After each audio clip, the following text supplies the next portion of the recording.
आज ये एक वीडियो की समीक्षा है ध्रुव राठी जी के वीडियो की। बहुत ही इम्पोर्टेंट वीडियो है। वैसे ध्रुव राठी जी हमेशा ही बहुत बढ़िया वीडियो बनाते हैं, बड़ी तथ्यों के साथ बात रखते हैं। आज का भी वीडियो उनका ऐसा ही है कि बहुत तथ्यों के साथ है और वो एक ऐसी फिल्म की समीक्षा है, उन्होंने भी उसकी समीक्षा ही की है। एक ऐसी फिल्म की समीक्षा है हॉलीवुड की कि जिसमें वो सत्य घटना पर आधारित है। उसमें एक लड़की को जो है के अंदर बहुत सारे भूत घुसे होते हैं, लगभग 5-6 भूत, जैसे हिटलर का है और भी उधर के कई, जो उनका एक पादरी था बड़ा, उसका भूत, ऐसे कई कई तरह के भूत उसमें घुसे हुए। आप पहले ध्रुव राठी जी का ये वीडियो देख लीजिए। इस वीडियो का लिंक नीचे कमेंट बॉक्स में आपको ऊपर ही मिल जाएगा, पिन किया हुआ। इस पूरे वीडियो को देख लीजिए, क्योंकि उस पूरे वीडियो को देखेंगे तो ही आपको मैं जो समीक्षा कर रहा हूँ वो ज़्यादा बेहतर तरीके से समझ में आएगी। समझ तो ऐसे भी सकते हो, पर उसे देखोगे तो और बेहतर समझ में आएगा, क्योंकि मैं वो उन सारी चीज़ों को यहाँ नहीं दूंगा जो वो दे चुके हैं, मैं उसको रिपीट नहीं करूँगा। और उनके वीडियो के अंश वगैरह मैं यहाँ नहीं दिखाऊंगा, क्योंकि नहीं तो कॉपीराइट का इशू आजकल होता है और चैनल वगैरह बंद हो जाते हैं, तो वो मैं रिस्क नहीं लेना चाहता। क्योंकि अब हमारे यूट्यूब पे 1500 से भी ज़्यादा वीडियोज हैं। अब अगर वो बंद होता है इस तरह की गलतियों की वजह से, तो हमारा काम बहुत बढ़ जाएगा, और है ना। तो इस बात को सोचते हुए मैं अब अपने वीडियोस में कोई इमेज और कोई वो सब ये इस्तेमाल करना कम कर रहा हूँ। तो ये बात है। तो अब सवाल इस बात का है कि ये जो आदमी के ऊपर भूत चढ़ जाते हैं, ये दरअसल में होता क्या है, तो वो आपको मेडिकल की भाषा में समझा रहे हैं।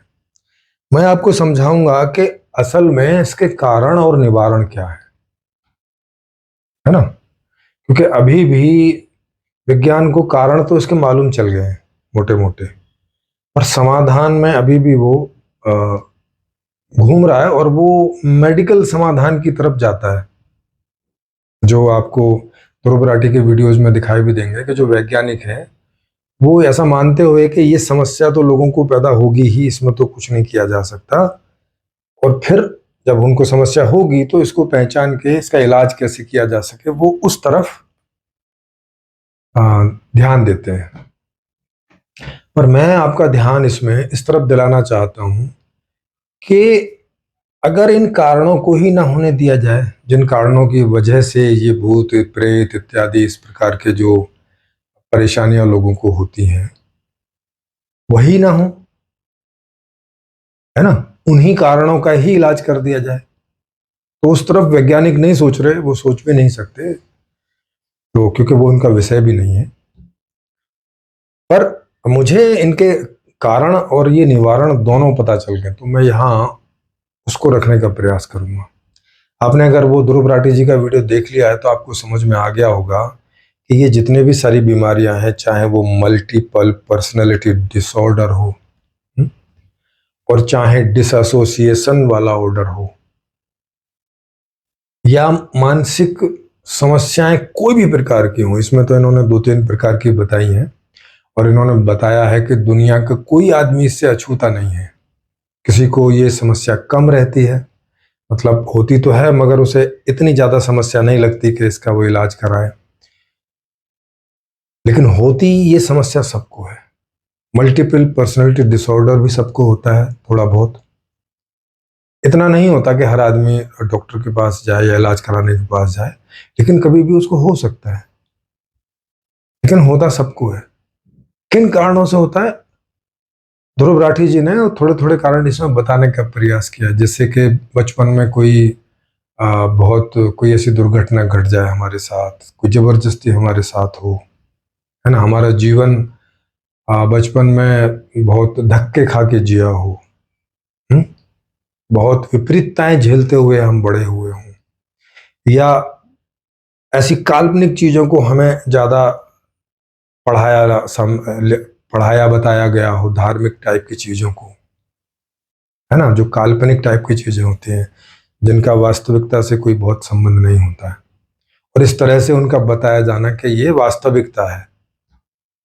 काल्पनिक बात को काल्पनिक तरीके से बताओ तो समस्या नहीं होती है। जैसे किसी फिल्म को ऐसे करके देखो कि भाई ये एक फिक्शन है, माने काल्पनिक काल्पनिक कहानी है, और उसको काल्पनिक करके ही आप देखो तो आपको कोई वो डिसऑर्डर नहीं देती, क्योंकि आपको पता है अपने अंदर कि ये काल्पनिक है, बस खाली मजे लेने के लिए है, तो जो मजे लेने लीजिए, उसमें से वो कोई डिसऑर्डर नहीं पाता। लेकिन अगर उसी घटना को ये बता के बताया जाए कि नहीं ये रियल घटना हुई है, ऐसी वास्तविक घटना हुई है, तो वो आदमी के अंदर बहुत आदमी को झंझोड़ती है। जैसे रेप की घटना हम फिल्मों में देखते हैं तो उससे हम कोई बहुत बहुत ज्यादा प्रभावित नहीं होते नेगेटिवली, क्योंकि हमें पता है कि फिल्म है, वहाँ असल में ये घटना होती नहीं है, ऐसे बस दिखाई जाती है हमें, तो हमें पता है अंदर में कि ये वास्तविकता नहीं है। लेकिन अगर कोई ऐसी घटना, ऐसी फिल्म बताई जाए जो वास्तविकता पर है, जैसे कश्मीर फाइल्स आई थी, तो उसको ये बोल के लोगों में प्रचारित किया गया था कि ये कश्मीर की वास्तविक घटनाओं का अध्ययन करके और उनकी वास्तविक चीज़ों को ही रखने का प्रयास किया गया।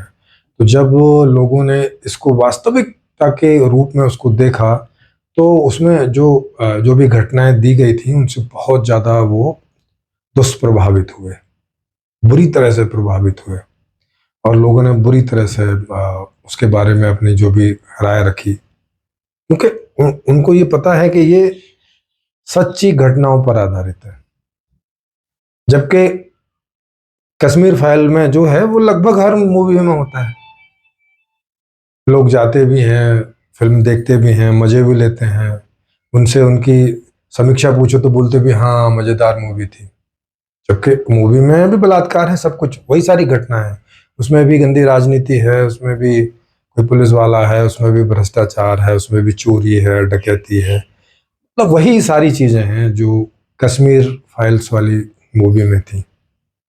लेकिन दोनों को देखने का नजरिया बदल गया। तो अगर हम बच्चों को कोई धार्मिक किताबें या कोई भी काल्पनिक ऐसी चीजें ये बोल के देते हैं पढ़ने के लिए कि भाई ये वास्तविक बात है ना, कि ऐसे जिन्न जिन्नात वास्तविक होते हैं, ऐसी परियां वास्तविक होती हैं, ऐसे देवी देवता वास्तविक होते हैं, ऐसा भगवान जैसा उसमें लिखा गया है वो ईश्वर गॉड अल्लाह वास्तविक होता है। अगर बचपन में हम उसे ये बोल के वो किताबें पढ़ाते हैं, वेदों को पढ़ाते हैं, कुरान पढ़ाते हैं, बाइबल पढ़ाते हैं, या कोई भी ग्रंथ पढ़ाते हैं, ऐसा बोल के कि इसमें जो लिखा है वास्तविक लिखा है, क्योंकि वो आपका बच्चा है, आप पे भरोसा करता है।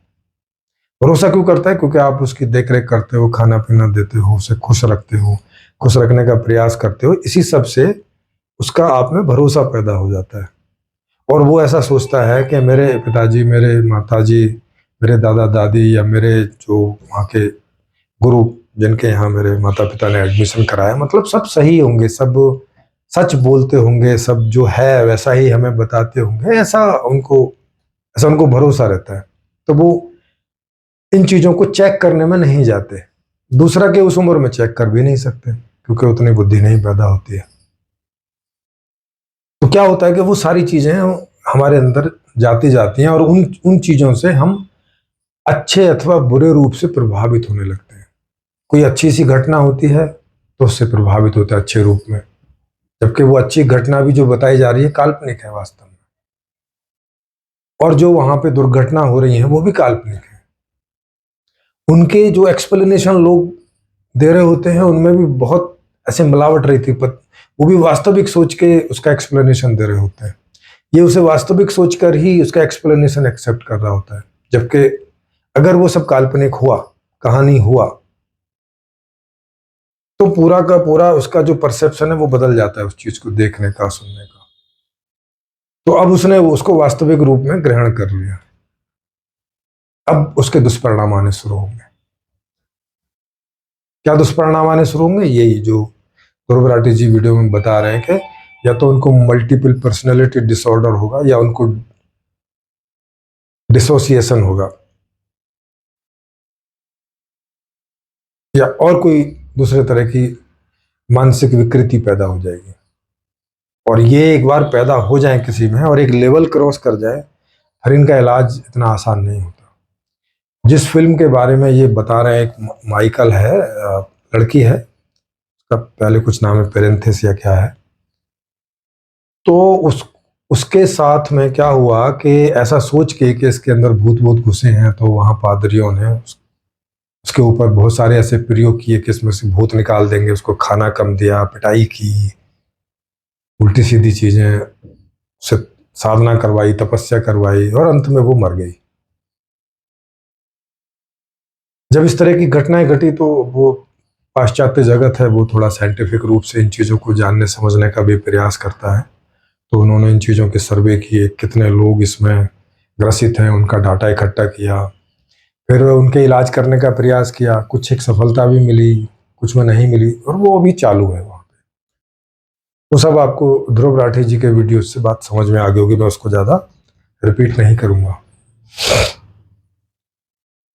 तो ये होता कैसे एक्चुअल में, इसका मूल चक्कर ये है कि जन्म से ही जैसा जीवन हम जीना चाहते हैं, जब जब अगर हमें वैसा जीवन जीने को नहीं मिलता, तो फिर हम कुछ अदरवाइज प्रयास करते हैं। जैसे मान लिया कि मुझे मिठाई का बहुत शौक है खाने का, और मैं किसी गरीब घर में जन्म ले लिया हूँ और मुझे वहाँ मिठाई नहीं मिलती या कम मिलती है, तो मैं मिठाई खाने के कुछ और तरीके सोचूंगा। जैसे जैसे बड़ा होता जाऊंगा वैसे वैसे और तरीके सोचूंगा, गलत तरीकों से खाऊंगा। तो ये जो मैं गलत तरीके से सोच रहा हूँ, व्यवहार कर रहा हूँ, तो मेरे अंदर जो न्यूरोटिक ऑर्डर है, जो न्यूरोलॉजिक ऑर्डर है, वो स्प्लिट होने लगता है। क्योंकि मेरे कई हिस्से बनने लगते हैं। एक तो वो आदमी हूं मैं जो सहज में हूं, कब कि जब मैं ऐसे शांत बैठा हूं, जब मुझे कोई चीज़ की ज़रूरत नहीं है और सब मुझे मिल रहा है, जो जो चीज़ें मिल रही हैं, उस समय पे मैं कुछ और होता हूँ। एक सरल सा व्यक्ति, एक साधारण सा व्यक्ति, एक जो रहता है ऐसे समय पे। जब जैसे मुझे मिठाई खानी है, तो मैं कहाँ से खाऊं, किधर जाऊं, अच्छा वहाँ तो कुछ बारात जैसी आ रखी है, मैं बारात में घुस जाता हूँ। कोई निमंत्रण नहीं है तो मैं बारात में लड़की वालों की ओर से घुस जाता हूँ, कोई लड़कों वालों की ओर से घुस जाता हूँ। ये जो पूरी वो प्लानिंग बनाता है, ये क्या कर रहा है? ये एक एबनॉर्मल बिहेवियर को सोचने की और करने की वो कोशिश कर रहा है। इस एबनॉर्मल सोचने में और करने में आखिर कर तो वही रहा है, तो इसके अंदर ये एक और पर्सनैलिटी का जन्म हो जाएगा। जैसे आप चोर की पर्सनैलिटी बोलो, फ्रॉड की पर्सनैलिटी बोलो, इसका जन्म होने लगेगा। ये एक आइडेंटिफिकेशन अंदर जन्म लेने लगेगी। एक तरह का आदमी जन्म लेने लगेगा, है ना। जैसे वो उन्होंने शेर सुनाया कि हर आदमी में होते हैं 10-20 आदमी, किसी को जानना है तो कई बार देखना चाहिए, क्योंकि अलग अलग समय में उसकी अलग अलग पर्सनैलिटी दिखाई पड़ेगी। चोर के समय उसकी पर्सनैलिटी कुछ और होगी, जब वो अपने घर में बैठा है, शांति से बैठा है, तब कुछ और पर्सनैलिटी होगी। किसी ने उसे जरा सी गाली दे दी तो कुछ और पर्सनैलिटी उभर के आ जाएगी। समझ रहे हो?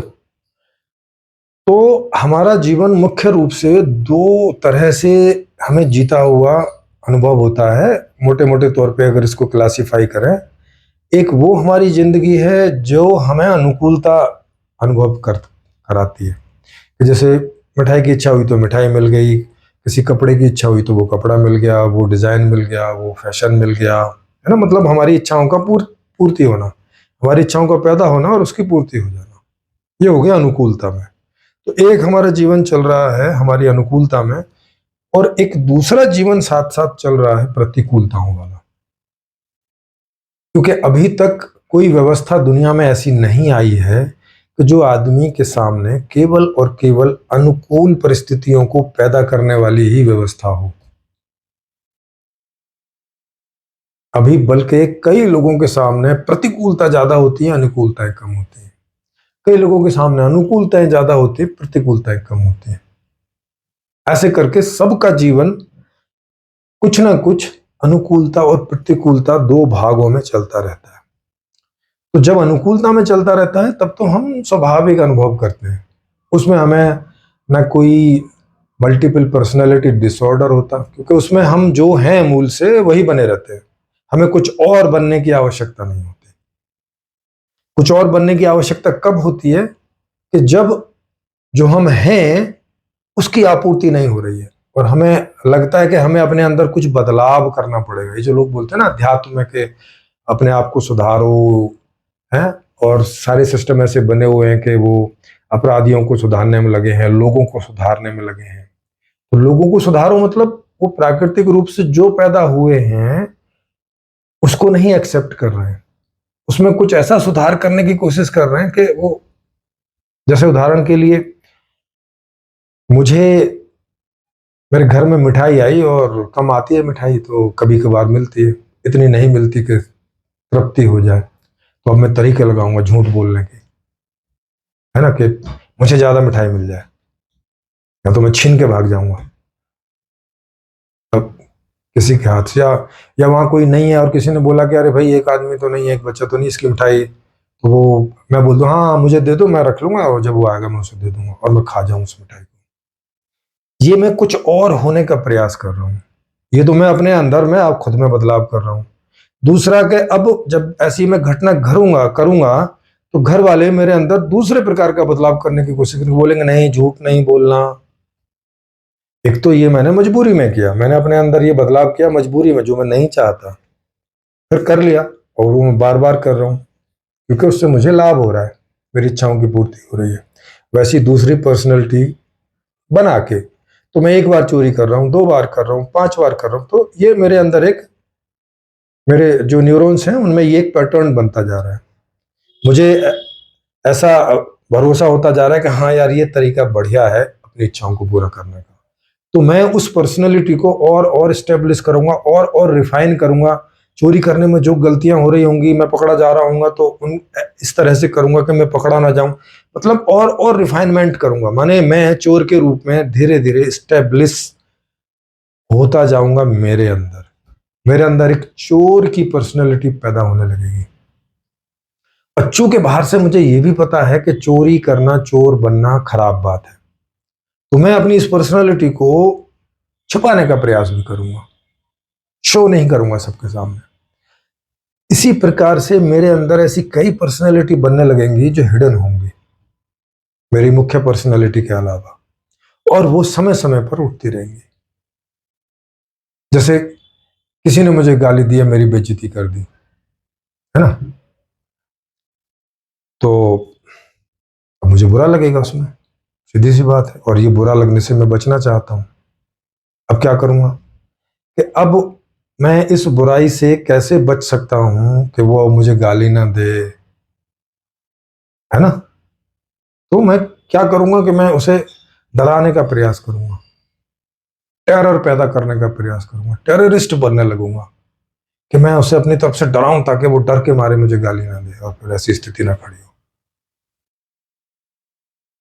अब सामने वाला भी थोड़ा सा ऐसे ही आप ही के जैसा है, उसके भी अंदर ऐसी कई पर्सनैलिटी बन रही हैं, वो कह रहा है नहीं नहीं मैं डरा के रहूंगा, वो फिर भी डराता है, और ये बात कई बार मर्डर होने पे पहुंच जाती है। अभी हमारे यहाँ ही दिल्ली में, मैं तो यहाँ तब नहीं था, कोई 1 महीने के पहले कहीं दो लड़कों में आपस में लड़ाई हो गई और उन्होंने, एक ने चाकू निकाल लिया, दूसरे ने उसी चाकू को छीन के, और जिसने चाकू निकाला था उसी को 15 20 25 30 जगह गोद डाला और वो मर गया।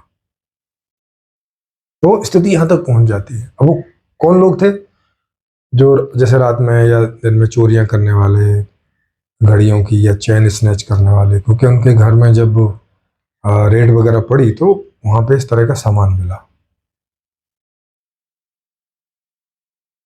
तो बताते हैं कि वो दोनों जो है एक ही ग्रोह में काम करते थे, मतलब दोनों साथी थे, और पैसे के लेन देन पर ये लड़ाई हो गई। एक पैसा दे नहीं रहा था जबकि दूसरा कह रहा था ये तो मेरा हिस्सा है, इसमें आप देख ही नहीं रहे हो, और इस बारे में लड़ाई हो गई, और वो एक आदमी मौत के घाट उतर गया, एक लड़का, और दूसरा लड़का जेल चला गया। उसको वहां पे पता नहीं 8 10 साल की कितने साल की सजा हो गई है, और जवान लड़का 20 22 साल का लड़का है।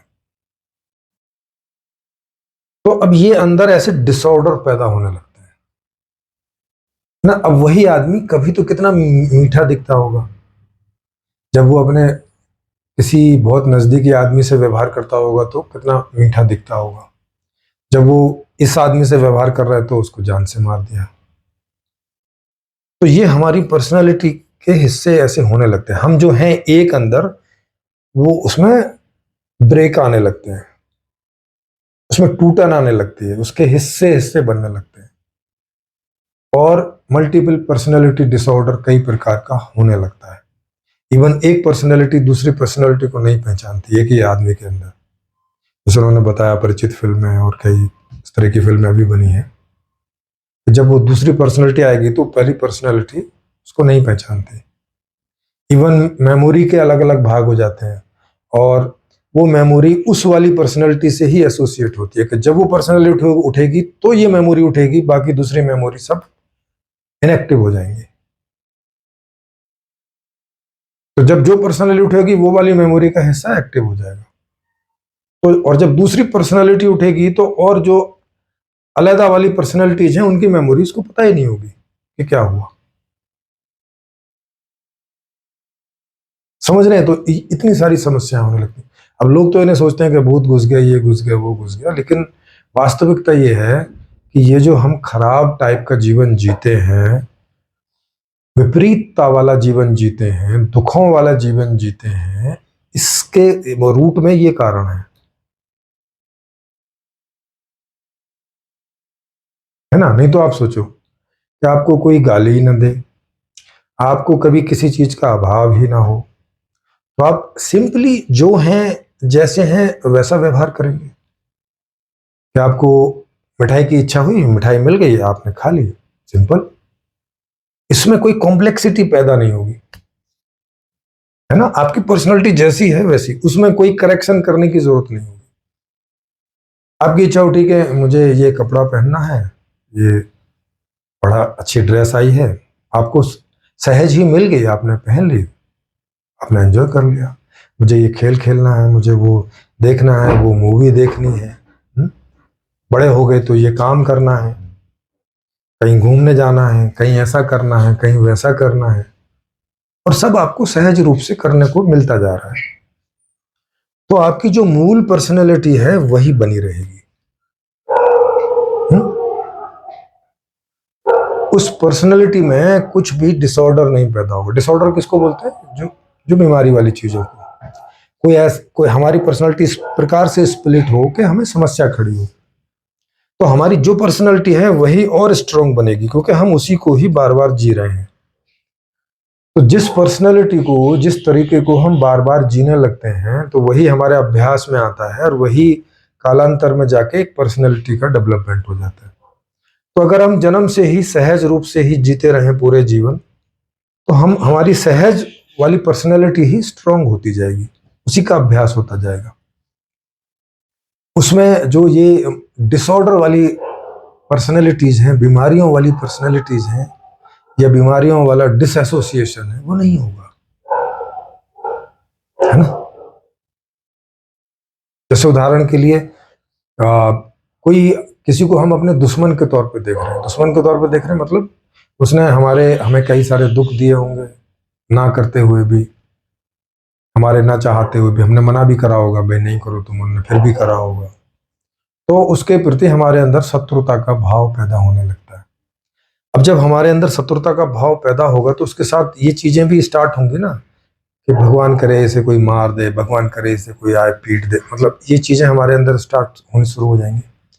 हम एक ऐसी पर्सनैलिटी का अंदर ही अंदर अभ्यास करने लग जाएंगे जो उसकी एंटी होगी। वो हमारी सहजता नहीं है, वो हमारी सहज पर्सनैलिटी नहीं है, सहज व्यक्तित्व नहीं है। एक ऐसा व्यक्तित्व हमारे अंदर क्रिएट होने लगेगा, उसका अभ्यास हम करने लगेंगे कि वो, तो जैसे ही वो स्ट्रांग होगा, वो पर्सनैलिटी स्ट्रांग होगी, तो दिक्कत खड़ी होने लगेगी। और ये स्ट्रांगनेस कहीं तक भी जा सकती है, उसको मारने तक जा सकती है। जैसे हम साइकिल चलाना सीखते हैं, तो साइकिल चलाना सीखते सीखते हम अपने अंदर एक पर्सनैलिटी पैदा कर रहे होते हैं। एक अभ्यास दे रहे होते हैं अपने आप को। जो हमें तब भी साइकिल चलाने की जरूरत पड़ती है तो वो मामला है, वो वाला हिस्सा एक्टिवेट हो जाता है। जब नहीं जरूरत है तो तब नहीं है। तो साइकिल चलाने वाला, सोचने वाला, चिंतन करने वाला, शत्रुता रखने वाला, मित्रता रखने वाला, ऐसे नेगेटिव पॉजिटिव टाइप के जो पर्सनैलिटीज हैं वो हमारे अंदर विभिन्न रूपों में उनका अभ्यास होने से वो पैदा होने लगते हैं। वो तो संविधान रहता है जो हमें बुरी एक्टिविटीज को बाहर अभ्यास करने से रोकता है, डर पैदा करता है कि अगर ऐसा करोगे तो जेल चले जाओगे। लेकिन जब वो पर्सनैलिटी अंदर इतनी ज्यादा सशक्त हो जाती है, फिर ये डर भी नहीं काम कर पाता और आदमी वो अपराध कर जाता है, और फिर बाद में पकड़ा गया तो जेल में बैठता है, मतलब उसका सारा जीवन बर्बाद, जिसके साथ कर दिया उसका भी बर्बाद। अब आप इसमें देख सकते हो कि ये तो इस आदमी की गलती थी, इसने किया, इसकी गलती थी, उसने किया ना। इसमें देखो कि ये सब हो क्यों रहा है, इसके लिए मूल कारण कहाँ है, कहाँ पे हम इसे ठीक करें। जैसे अभी मेडिकल साइंस आदमी को ठीक करने का प्रयास कर रही है कि अभी चलो इनको ये मल्टीपल डिसऑर्डर हो गया या डिसोसिएशन हो गया, तो वो साइकोलॉजिस्ट जो है उसको ट्रीट करने का प्रयास कर रहे हैं, जो कि बहुत मुश्किल है, पर करते हैं और कई चीज़ों में वो सफल भी हो जाते हैं। लेकिन ये डिसऑर्डर तो पैदा होते रहेंगे ना जब तक ये खराब टाइप की व्यवस्था रहेगी, मजबूर टाइप की व्यवस्था रहेगी, ऐसा जीवन देने वाली व्यवस्था रहेगी कि जैसा जीवन हम नहीं जीना चाहते। तो मजबूरन हमारे अंदर चाहे अनचाहे ऐसी पर्सनैलिटीज लगातार पैदा होती रहेंगी और वो हमें परेशान करती रहेंगी, क्योंकि उन्हें हम खुल के तो जी नहीं सकते, क्योंकि समाज में वो अवैध हैं, इल्लीगल हैं, उनको बुरा कहा जाता है। पर चूंकि व्यवस्था ऐसी है कि उनकी जरूरत है। जैसे फूलन देवी का आप केस देखो, फूलन देवी के साथ में बहुत बुरा हुआ, बहुत बुरा किया लोगों ने। फिर उसने जो है उनसे बदला लेने की वो ठान ली, और फिर वो उस पर्सनैलिटी को जी पूरा, चंबल में जाके डाकू बन गई, डाकुओं के साथ मिलके, और फिर उन लोगों को उसने सबक सिखाया, मारा पीटी। अब आप सोचो कि डाकू की जिस पर्सनैलिटी को वो जी रही है वो एक पर्सनैलिटी तो है, उसका ये पर्सनैलिटी डिसऑर्डर ही तो हो गया कि डाकू बनने के पहले का जीवन, डाकू बनने के बाद का जीवन, डाकू बनने के पहले का पॉजिटिव जीवन, डाकू बनने के बाद में नेगेटिव जीवन, और अब इन दोनों का मिक्सचर। वो आदमी कैसा कैसा अनुभव करता होगा जिसके अंदर इतने सारे डिसऑर्डर पैदा होने लगे। और फिर यहां समझे, डिसऑर्डर का मतलब बीमारी होती है, समस्या वाली चीज है ना। एक तो ऑर्डर होता है, एक डिसऑर्डर होता है। अगर चीजें हमारे अंदर अलाइंड हैं, इन ऑर्डर हैं, क्रम में हैं, तो सब ठीक है ना। पॉजिटिव हमारी बहुत सारी पर्सनैलिटी हो सकती हैं, जैसे मैं किसी का बाप हो सकता हूँ, किसी का बेटा हो सकता हूँ, किसी का अंकल हो सकता हूँ, किसी का पड़ोसी हो सकता हूँ, किसी का गुरु हो सकता हूँ, किसी का शिष्य हो सकता हूँ, है ना। उन सबका भी मैं अभ्यास ही करता हूँ। मैं किसी का शत्रु हो सकता हूँ, मैं किसी का अपराधी हो सकता हूँ, मैं चोर हो सकता हूँ, है ना। तो ऑर्डर वाली चीजें तो ठीक है, वो उनमें उनमें दिक्कत नहीं होती। क्यों नहीं होती? क्योंकि उन्हें हमें समाज में छुपाना नहीं पड़ता है। जब छुपाना नहीं पड़ता तो उसमें कोई डिसऑर्डर पैदा नहीं होता। लेकिन चोरी में, शत्रुता में, इन सब चीजों में तो छुपाना पड़ता है, उसको उजागर नहीं कर सकते, तो उसमें डिसऑर्डर पैदा हो जाता है। दूसरा कि उसके साथ बहुत सारी समस्याएं जो है जुड़ी रहती हैं, कि पुलिस से डर, प्रशासन से डर, मौत से डर, कब कोई ना उठा कर दे क्या, ये अलग से। जो समाज में स्वीकार्य वाली पर्सनैलिटीज हैं वहां ऐसी कोई समस्या नहीं है। कि मान लिया आप किसी के बाप हैं तो इसमें आपको कोई भय नहीं पैदा होगा, आप किसी के बेटे हैं इसमें कोई आपको भय नहीं पैदा होगा, आप किसी के भाई हैं, दोस्त हैं, इसमें तो कोई भय नहीं पैदा होगा। भय किन में पैदा होता है? नेगेटिव टाइप वाली चीज़ों में, मजबूरी वाली चीज़ों में, प्रतिकूल वाली चीज़ों में, और वो चीज़ें जो कि समाज में स्वीकार्य नहीं है तो उन्हें अब छुपा के करना तो पड़ेगा, मजबूरी है तो छुपा के करना, उसके ऊपर सदा छुपाए रहना, उसको छुपाने के लिए भी 10 झूठ, 50 झूठ, 100 झूठ लगातार बोलते रहना, इस बात को अंदर लगातार ध्यान रखना कि इस बात को छुपा रहे, किसी को कहीं पता चल गया तो अब वो कहीं ना बता दे, ये एक और भय, और भयों की ऐसी सीरीज पैदा हो जाती है, डर की ऐसी सीरीज पैदा हो जाती है, मजबूरियों की ऐसी सीरीज पैदा हो जाती है। तो ये जो सब मैं आपको समझा रहा हूँ, ये क्यों समझा रहा हूँ कि इसका रूट कारण के लिए, क्योंकि रूट कारण मेडिकल बता तो पा रहा है कि ये जो हमारे अंदर, हमारे साथ कभी ऐसा व्यवहार होता है जो हमारे अनुकूल नहीं है, या हमें ऐसा जीवन जीना पड़ता है जो प्रतिकूल है, तो ये डिसऑर्डर पैदा होती है, ये बात तो वो समझ गए। लेकिन वो इसे ऐसा समझ रहे हैं कि ये तो ऐसा ही रहेगा हमेशा, क्योंकि अब वो तो मेडिकल के डॉक्टर हैं, इंजीनियर, साइंटिस्ट हैं, उनको तो इस बात में कोई कोई समझ है नहीं कि चलो मतलब कुछ व्यवस्था करके कुछ ऐसा भी किया जा सकता है क्या।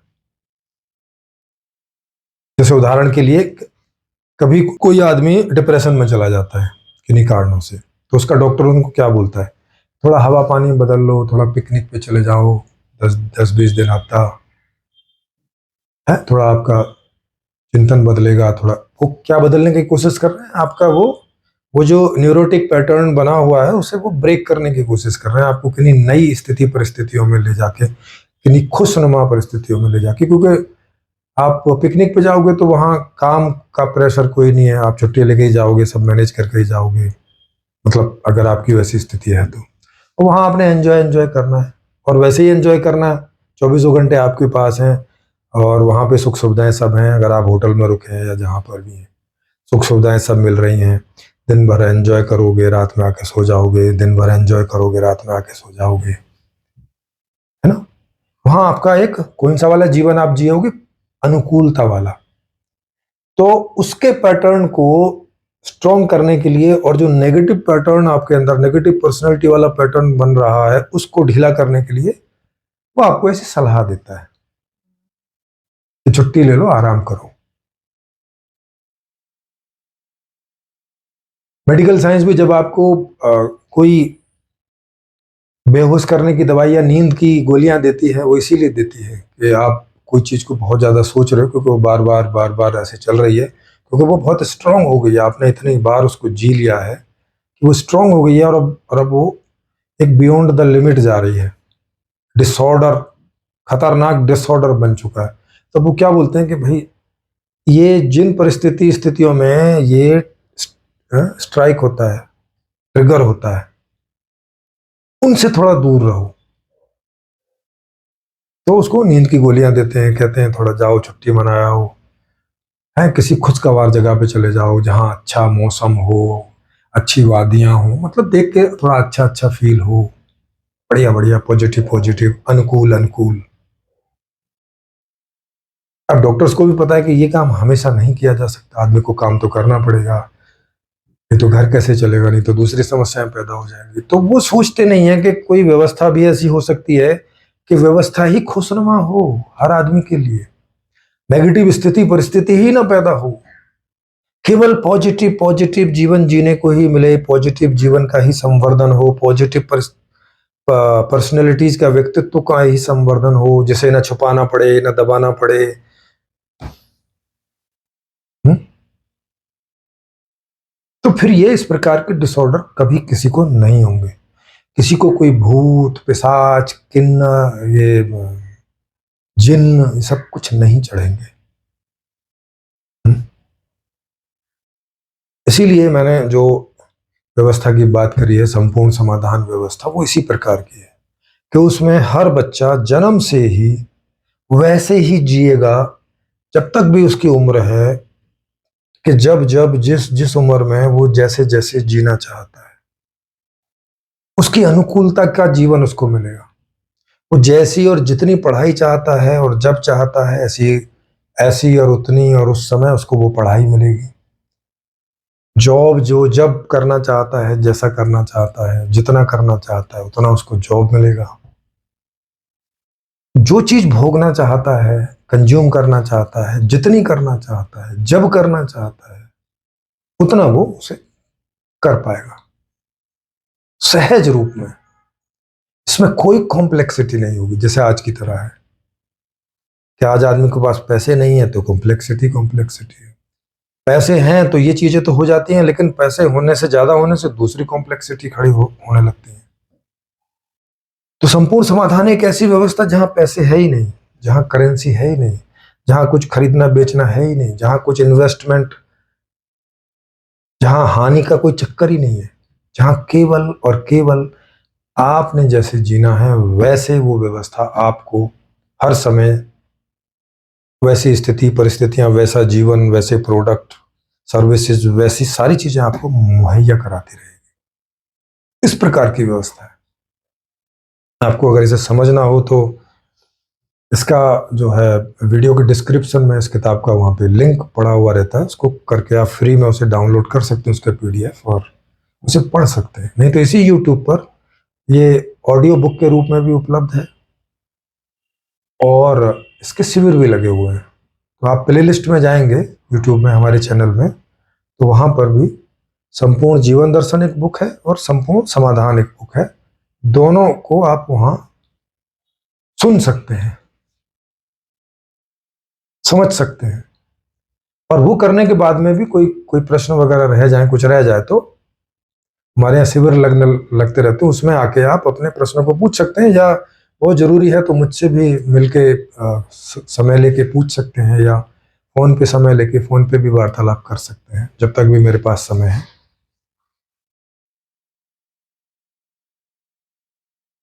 तो एक ऐसी व्यवस्था जो किसी भी प्रकार के डिसऑर्डर को आपके अंदर पैदा नहीं होने देगी। ये तो थे मेंटल डिसऑर्डर, है ना। लेकिन डिसऑर्डर ऐसा नहीं होता कि केवल मेंटल ही होता है, तो इसका नाम रखा हुआ है। कोई भी डिसऑर्डर हमारे शरीर पर भी वैसा ही प्रभाव डालते हैं। पॉजिटिव ऑर्डर है तो अच्छा प्रभाव डालता है, और नेगेटिव डिसऑर्डर है, क्योंकि डिसऑर्डर का मतलब ही है कि जो ऑर्डर में नहीं है, माने नेगेटिव, और ऑर्डर का मतलब जो पॉजिटिव चीज है। तो पॉजिटिव माने ऑर्डर बोले कि हमारा शरीर सब कुछ ऑर्डर में है, तो ओके गुड। डिसऑर्डर माने कुछ हमारे अंदर है जो डिसऑर्डर हो रहा है, माने ऑर्डर से बाहर हो रहा है, माने उसका जो स्वभाव है इस शरीर का, उसके अलग से कुछ हो रहा है जो इस शरीर के लिए युक्त नहीं है। जैसे कैंसर हमारे शरीर में होता है, तो वो क्यों होता है? क्योंकि वो शरीर का डिसऑर्डर है। इस शरीर में कोई ऐसा खाने में, पीने में, सांस लेने में कोई इस तरह का चीज चली गई है कि उसने हमारे शरीर के ऑर्डर को बिगाड़ दिया है, और वहां कोई कैंसर इत्यादि, फुंसी, ऐसा कुछ भी रोग के रूप में, शारीरिक रोग के रूप में वो उसके सिम्टम्स आने लगेंगे। तो वो शरीर का डिसऑर्डर। लेकिन शरीर हो, मन हो, ये सब आपस में अंदर जो है जुड़े हुए हैं, तो इनका एक दूसरे पे असर होता है। तो मेंटल डिसऑर्डर हो, वो भी, जैसे लोग साइको हो जाते हैं, वो भी क्या मेंटल डिसऑर्डर है। क्यों मेंटल डिसऑर्डर है? क्योंकि उसमें मेंटल में डिसऑर्डर ज्यादा दिखाई देता है, अभी शरीर पर ज्यादा आया नहीं है उसका प्रभाव, तो शरीर से नहीं पता चलता। वैसे शारीरिक डिसऑर्डर लगता है कि शरीर में तो डिसऑर्डर है, लेकिन उसका अभी मानसिक रूप से उस पर ज्यादा प्रभाव नहीं आया होता, तो वहां नहीं दिखाई पड़ता। इसलिए इनके नाम इस प्रकार के, कि जहां पे मुख्यतः है तो शारीरिक डिसऑर्डर, मानसिक disorder, emotional disorder, conscious disorder, अभी ये भी आएंगे। अभी इनकी बात मेडिकल साइंस में ज़्यादा हो नहीं रही है, लेकिन आपको जैसे जैसे साइंस डेवलप होता जाएगा ये नाम भी आपको सुनने में आने लगेंगे।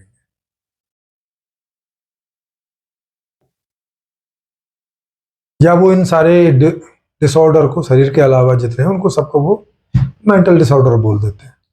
मल्टीपल, जैसे अभी बोल रहे हैं मल्टीपल पर्सनैलिटी। पर्सनैलिटी कौन है एक्चुअल में देखा जाए तो? माने आत्मा, माने जो आप मैं हैं उसके ही टुकड़े हो रहे हैं। वही एक में चार पांच छह मैं हो जाता है, अलग अलग पर्सनैलिटी को धारण करके। एक मैं समझता है कि मैं मैं हिटलर हूँ, एक में समझता है कि मैं तो पादरी हूँ, एक में समझता है कि मैं तो साधु हूँ, एक में समझता है कि मैं तो शैतान हूँ, है ना। आप ही के एक मैं के बहुत सारे टुकड़े होने लगते हैं, डिसऑर्डर होने लगते हैं, पर्सनैलिटीज के डिसऑर्डर होने लगते हैं। तो ये है क्या है एक्चुअली में बोला जाए तो ये आत्मिक डिसऑर्डर है, आपकी बीइंग का डिसऑर्डर हो रहा है, आपकी पर्सनैलिटी ही कई हो जा रही है, एक आदमी के अंदर ही कई आदमी हो जा रहे हैं। पर आत्मिक डिसऑर्डर ये सब कब होता है, जब नीचे के डिसऑर्डर बहुत ज्यादा हो जाते हैं और ज्यादा कंसंट्रेटेड हो जाते हैं, तो ऐसे होता है। मतलब वो और गहरे का डिसऑर्डर है, माने शरीर का डिसऑर्डर बहुत उथला डिसऑर्डर है, मन का डिसऑर्डर उससे थोड़ा सा गहरा है, इमोशनल का डिसऑर्डर और भी गहरा है, और आत्मिक जो डिसऑर्डर है वो अल्टीमेट गहरा है। अब उसके पीछे कुछ नहीं होता, उतना ही हमारा ये पूरा फ्रेम है। हमें जो डिसऑर्डर और ऑर्डर होते हैं वो इतने में ही होते हैं, शरीर से लेकर आत्मा तक या मैं तक। और सारे डिसऑर्डर कहीं ना कहीं हमारी लाइफ, हमारा जीवन सुखद चल रहा है कि दुखद चल रहा है, यहीं से सारे स्टार्ट होते हैं। अगर बाहर हमारा सब ऑर्डर में चल रहा है, बाहर से बाहर से मतलब हमें जब जिस चीज की इच्छा हुई और उसकी पूर्ति हो गई, क्योंकि हमें बाहर से इतना ही संबंध है कि हमें बाहर जब जिस प्रोडक्ट और सर्विस की इच्छा हुई, जब जिस संबंध की इच्छा हुई, है ना, जो भी हम बाहर से लेते हैं वो सब ऑर्डर में है, तो अंदर फिर सब ऑर्डर में रहता है। फिर ना कोई मेंटल डिसऑर्डर होता, ना कोई इमोशनल डिसऑर्डर होता, ना कोई पर्सनालिटी डिसऑर्डर होता। बाहर ये सब खराब होने लगे, या इसमें जितना हिस्सा खराब होने लगे उतना हिस्सा अंदर अंदर डिसऑर्डर पैदा होते चले जाते हैं। तो इसका अल्टीमेट उपाय क्या हुआ कि बाहर की जो व्यवस्था है उसको ऐसा बना देना कि हर व्यक्ति की वो अनुकूलता में रहे। ये अल्टीमेट सॉल्यूशन है इसका। और अल्टीमेट समस्या क्या है, वही कि हमारी जो व्यवस्था है वो डिसऑर्डर वाली है, वही ऑर्डर में नहीं है, आदमी के हिसाब से नहीं, जैसा आदमी है, क्योंकि व्यवस्था तो आदमी के लिए है। जैसे मान लिया आपने कोई कुत्ता पाला अपने अपने घर में, और कुत्ता जैसा है उसके लिए वैसी व्यवस्था आपने नहीं की, तो कुत्ते के अंदर डिसऑर्डर शुरू हो जाएंगे, उसकी प्रतिकूलताएं होंगी, तो वो आपको काट तक सकता है, मार तक सकता है, गुर्राएगा तो है ही, समझ रहे हो। लेकिन आपने कुत्ते को समझ के, उसकी पर्सनैलिटी को समझ के कि इसकी मूल पर्सनैलिटी क्या है, ये है जो इसको जन्म से मिलती है, अच्छा बढ़िया, अब उसके हिसाब से उसकी व्यवस्था आपने कर दी। अब नहीं, वो आपको कभी ना गुर्राएगा ना काटेगा, हमेशा आपके साथ पॉजिटिव वाला व्यवहार करेगा, प्रेम वाला व्यवहार करेगा, मित्रता वाला, आपके पास आके सोएगा, आपके पास बैठेगा, आप जहां जाओगे पीछे पीछे जाएगा, आपके साथ खेलेगा। मतलब एक जैसा कोई दूसरा बीइंग पॉजिटिवली आपके साथ व्यवहार करता है वैसा करेगा, इससे आपको भी जॉय होगा, आपको भी सुखद होगा, उसको भी सुखद होगा, दोनों मजे में। कोई पर्सनैलिटी डिसऑर्डर नहीं। नहीं तो ऐसा नहीं कि आदमी में ही पर्सनैलिटी डिसऑर्डर होते, कुत्तों में भी होते हैं। जहां पर भी पर्सनैलिटी है वहां पे डिसऑर्डर होने की संभावना रहती है, अगर वो प्रतिकूलता में उसका जीवन चलता है तो। हल्की फुल्की प्रतिकूलताएं होती हैं तो उतना आदमी मैनेज कर लेता है, जैसे शरीर में हल्के फुल्के कोई डिसऑर्डर हो तो शरीर उन्हें मैनेज कर लेता है अपने आप, ऐसा नेचुरल इसके अंदर है। जैसे कोई थोड़ा बड़ा कट लग गया तो शरीर उसे अपने आप हील कर लेता है 2-4 दिन में, लेकिन बड़ा कट लग गया तो फिर नहीं शरीर हील कर पाता, फिर उसे हमें अलग से मेडी मेडिसन और वो सब देनी पड़ती है, तब वो कंट्रोल होता है, नहीं तो शरीर घायल हो जाता है, आदमी मर जाता है। क्योंकि ये बेस, ये शरीर ही बेस है आपकी पूरी पर्सनैलिटी का, बेस गया तो सब गया।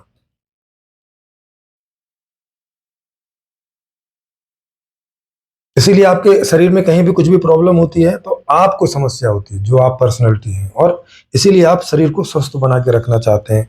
कहीं कुछ कटपट हो जाए तो उसे ठीक कर लेना चाहते हैं, क्योंकि एक तो तुरंत भी समस्या हो रही होती है, दूसरा के अगर कुछ ज्यादा हो गया तो मैं मर भी सकता हूँ। क्योंकि शरीर ही बेस है उसके जीवन का, शरीर नहीं तो वो नहीं। जैसे ये हाथ हैं, पैर हैं, तो शरीर है तो ये है, अगर शरीर नहीं तो ना हाथ ना पैर ना उंगली ना नाखून ना बाल, कुछ नहीं, सब खत्म कहानी।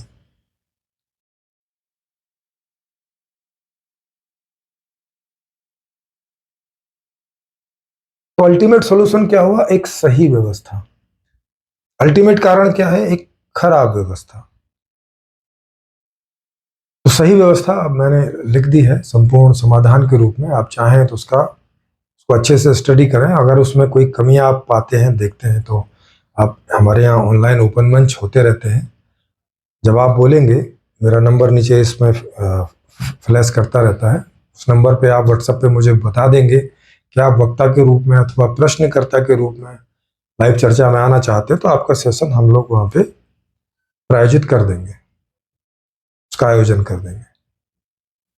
आपसे समय और दिन सेट करके। तो ये चीज़ है। अब अभी भी किसी ने अगर ध्रुव राठी जी का वीडियो नहीं देखा हो और खाली मेरा ही देखा है, चीज़ें तो समझ में आ गई होंगी इससे भी, मगर फिर भी उसको देखेंगे तो यही चीज़ें और अच्छे से समझ आ जाएंगी। तो उस वीडियो को अवश्य देखें, ध्रुव राठी जी के वीडियो को, और उसके बाद में फिर से देखें, तो ये आपको बहुत ज़्यादा सटीकता से समझ में आएगा। भूतों का भी चक्कर समझ में आ जाएगा, ये क्या चीज़ होती है सब, और क्यों होती है एक्चुअल में। और इसे आप अपने जीवन से रिलेट करके भी देख सकते हो कि जब जब आपके जीवन में प्रतिकूलताएं होती हैं, तो आपका जो मूल स्वभाव है उससे हटके व्यवहार करने लगते हो। और अगर नहीं करो तो जो मूल स्वभाव है वो सुखी नहीं होता है ना, क्योंकि इच्छा तो उठी, मूल स्वभाव को वो पूरी हुई नहीं, तो फिर दूसरी पर्सनैलिटी आपको अख्तियार करनी पड़ती है, दूसरे दूसरा आपको पर्सनैलिटी लेनी पड़ती है, वो भी डिसऑर्डर वाली, वो भी समाज में छुपाने वाली, क्योंकि समाज में उसे बुरा माना जाता है। फिर वो पर्सनैलिटी जैसे जैसे परिपक्व होने लगती है, तो उसकी अपनी इच्छाएं पैदा होने लगती हैं, और आदमी एक डिसऑर्डर की प्रक्रिया में चला जाता है। फिर उसका अंत, या तो उसको समय रहते ट्रीटमेंट मिल जाए, वो बच जाए, नहीं तो इसका अंत यही है कि वो खुद भी मरेगा और उस डिसऑर्डर से पता नहीं कितने लोगों को परेशान करके जाएगा। साइको किलर वगैरह आपने सुने होंगे, वो सब इन्हीं बीमारियों के ही मारे हुए होते हैं।